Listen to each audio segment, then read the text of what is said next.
Schedule tribe के बारे में कहा, क्या शेड्यूल ट्राइब में मुसलमान नहीं होते? शेड्यूल कास्ट में नहीं होता मुसलमान?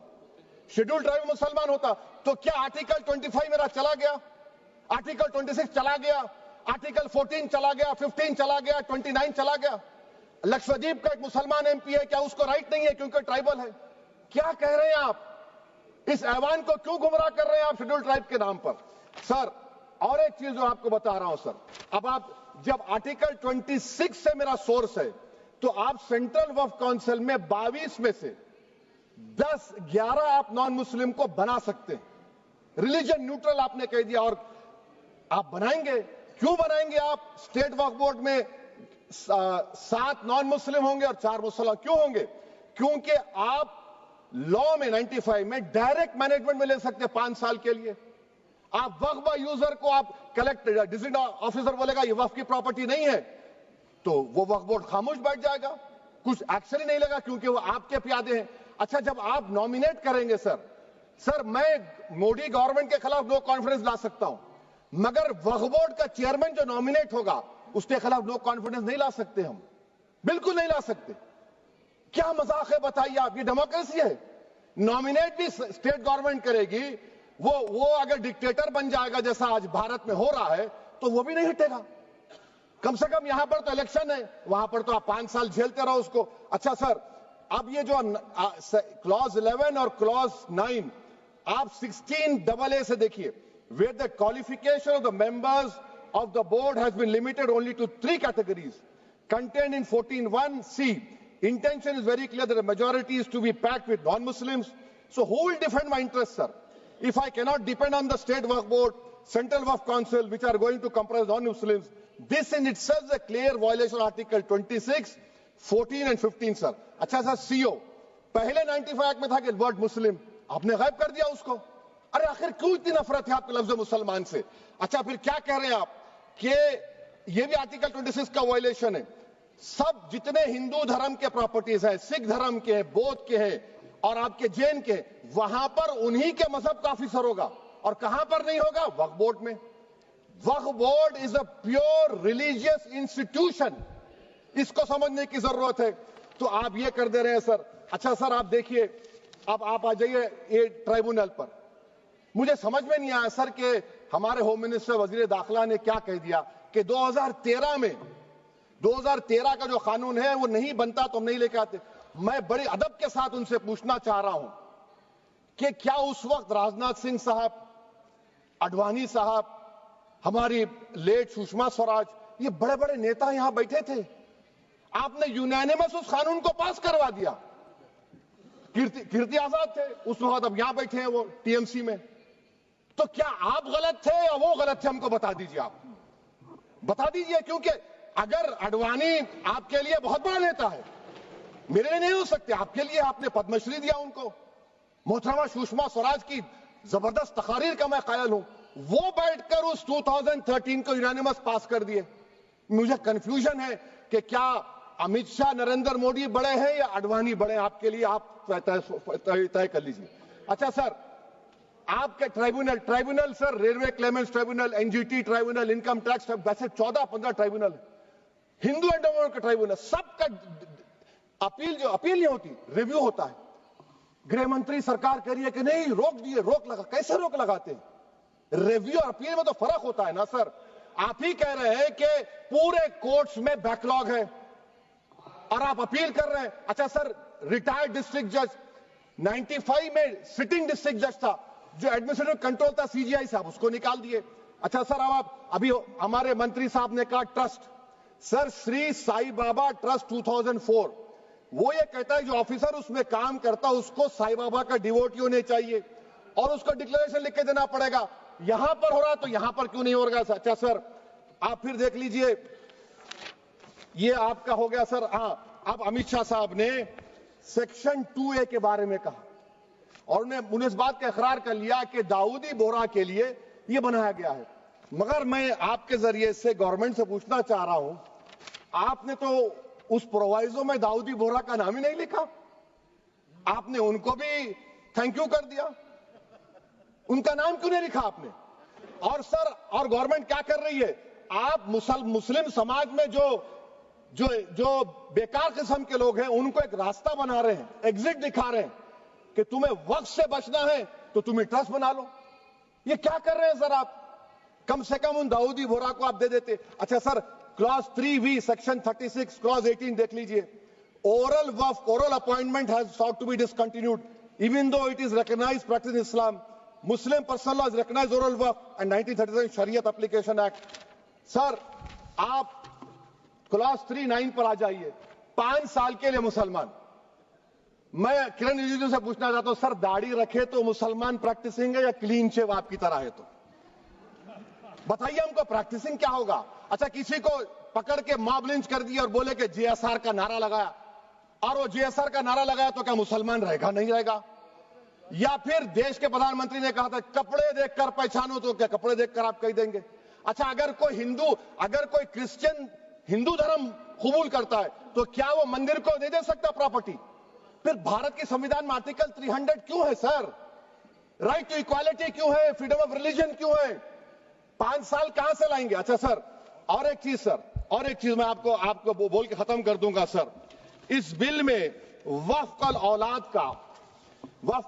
का सर, इसमें आप देखिए clause 432, the creation of waqf al-awlad shall not result in denial of inherent rights to heirs, including women heirs or the waqif or any other right of person. Sir ये article 25 का violation है, शरीयत application act 37 का violation, article 300A का violation है। अच्छा, हिंदू धर्म में सेल्फ एक्वायर्ड प्रॉपर्टी को एक हिंदू, अब उसके फर्ज के 2 बच्चे हैं, वो एक को अपनी पूरी दौलत दे सकता है, कोई रोक टोक नहीं है। वो कहेगा नहीं मैं घर के बच्चों को नहीं दूंगा, मोहल्ले के गरीब को दे दूंगा, वो भी कोई रोक टोक नहीं है। वहां पर आपको बच्चों की फिक्र नहीं है। जब मैं अपनी प्रॉपर्टी को अल्लाह को मालिक बनाकर दे रहा हूं, आप कह रहे बच्चों की फिक्र नहीं है। इतनी मोहब्बत आप बिल्किस बानो से दिखा देते तो आपके लिए दुआएं देती आपके लिए। तो सर आप दूसरी बात आप देख लीजिए सर, आखिरी बात कहकर मैं अपनी बात को मुकम्मल कर रहा हूं सर।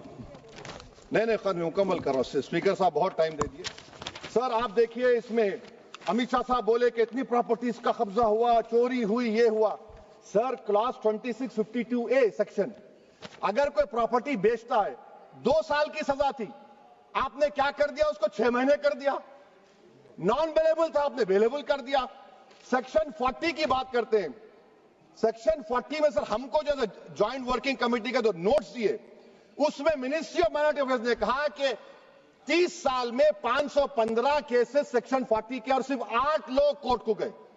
वक्फ यूजर का कानून तेलंगाना आंध्रा में है, सेक्शन 40 का कानून तमिलनाडु 63 है, आंध्र प्रदेश में 43 है। और सर आप डायरेक्शन दे रहे हैं। अच्छा, क्लॉज 4218B देखिए सर, आप रूल बना रहे हैं, कोऑपरेटिव फेडरलिज्म के खिलाफ है, इतना रूल बना रहे हैं। और आखिर में सर मैं आपको बताना चाह रहा हूं स्पीकर साहब, ये बिल का मकसद सिर्फ मुसलमानों को जलील और रुस्वा करना है, मुसलमानों को दूसरे दर्जे का शहरी बनाने का इनका मकसद है। सर अगर आप हिस्ट्री को पढ़ेंगे तो महात्मा गांधी उस वक्त के व्हाइट अफ्रीका में सफेद फार्म अफ्रीका के कानून को महात्मा गांधी ने कहा था कि ये मेरा कॉन्शियंस इसको मानता नहीं है, मैं इस कानून को कबूल नहीं करता हूं। तो महात्मा गांधी ने क्या किया? उन्होंने उस कानून को फाड़ दिया। तो मैं गांधी की तरह इस कानून को फाड़ता हूं। ये अनकॉन्स्टिट्यूशनल है सर। इस देश में झगड़े पैदा करने का काम बीजेपी करना चाहती है मस्जिद और मंदिर के नाम पर, इसीलिए मैं इसका कंडेम करता हूं। और मैं आपसे गुजारिश करता हूं कि मैंने अपने 10 अमेंडमेंट दी हैं, आप इसको कबूल करिए सर, मुझे बोलने का मौका दीजिए और उस पर डिवीजन का मैं डिमांड भी करूंगा। Thank you sir. रिफॉर्म का एजेंडा होता तो सर्वेज में सर्वे कमिश्नर्स की मदद की बात होती। रिफॉर्म का एजेंडा होता तो भ्रष्टाचार पर कठोर से कठोर कार्रवाइयों के प्रावधान लाए जाते, जो नहीं है। जमीनों को गैर कानूनी तरीकों से बेचने या खरीदने या कब्जा करने वालों के विरुद्ध और कठोर प्रावधान लाए होते।